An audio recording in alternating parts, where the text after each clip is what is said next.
निवडणुकांसंदर्भातली लाचार होऊन युती करणार नाही शिवसेनेच्या रवींद्र धंगेकरांनी भाजपला इशारा दिलाय। रवींद्र धंगेकरांसोबत आम्ही बोलू अशी प्रतिक्रिया उदय सामंतांनी दिलेली आहे। जागा वाटपावरून धंगेकरांचा भाजपसोबत संघर्ष पाहायला मिळतोय।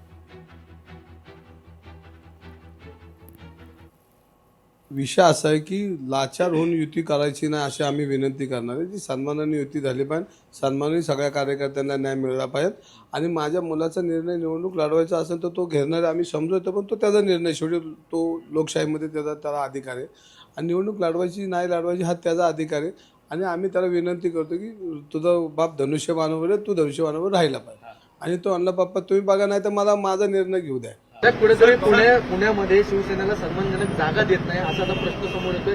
वारंवार नेते देखील असे वक्तव्य करतायत। रवींद्र धंगेकर बोलतात ते ज्या ठिकाणी शिवसेनेचे नगरसेवक निवडून नाही येते त्या ठिकाणी भाजप आम्हाला जागा देते, त्यामुळे त्या ठिकाणी भाजप हे आमच्यावर अन्याय करते असं देखील म्हणतात। या संदर्भामध्ये रवींद्र धंगेकरांशी आम्ही स्वतः बोलू, त्यांच्या मनामध्ये नक्की काय आहे, त्यांना कशा पद्धतीनं कुठल्या युतीच्या बाबत चर्चा करायची आहे मी स्वतः त्या ठिकाणी बोलून शंभूराज देसाई साहेब बोलतील आणि आम्ही दोन्ही जे मंत्री आहोत त्याचा फीडबॅक आम्ही मुख्य नेते एकनाथ शिंदे साहेबांना देऊ। मुंबई महापालिकेसाठी वंचित काँग्रेसची युती पाहायला मिळते। वंचितच्या वाट्याला 62 जागा मिळाल्यात अशी वक्तव्य खरं तर सिद्धार्थ मोकळे यांनी केले। आगामी काळात मुंबईचा महापौर बहुजनांचा असेल, वंचित बहुजन आघाडीचे सिद्धार्थ मोकळेंना विश्वास आहे। सध्या आपल्यासोबत सिद्धार्थ मोकळे, वंचित बहुजन आघाडीचे नेते प्रवक्ते।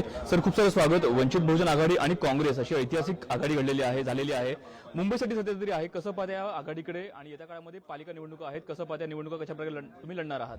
अतिशय सकारात्मक जनभावना या आघाडीला घेऊन होती। या दोन पक्षांनी एकत्र यावं ही कार्यकर्त्यांची इच्छा होती। काँग्रेस प्रदेशाध्यक्ष हर्षवर्धन सपकाळ यांनी अतिशय सकारात्मक पावलं उचलले, त्याला सकारात्मक प्रतिसाद ॲडव्होकेट बाळासाहेब आंबेडकरांनी दिला आणि आज ही आघाडी घडून आलेली आहे। आणि ज्या पद्धतीचं एक माहोल दोन्ही कार्यकर्त्यांमध्ये निर्माण झालेला आहे या आघाडीमुळे, तो या निवडणुकीमध्ये चमत्कार घडवेल आणि मुंबईचा महापौर हा काँग्रेस आणि वंचित बहुजन आघाडीच्या माध्यमातून निर्माण झालेल्या या आघाडीचा असेल। आता कसं समाधान सगळ्याच पद्धतीचं म्हणजे संपूर्ण समाधानी आपण कधी होत नाही, कारण आम्ही ज्या 70 जागा मागितल्या त्यातल्या अनेक जागा या आम्हाला सोडाव्या लागलेल्या आहेत। आमच्या कार्यकर्त्यांनी अतिशय मेहनत घेतलेली त्या जागांवर, पण कुठेतरी एका ठिकाणी येऊन आपल्याला समेटाला यावं लागतं आणि कॉमन मिनिमम प्रोग्राम हा ठरवावा लागतो।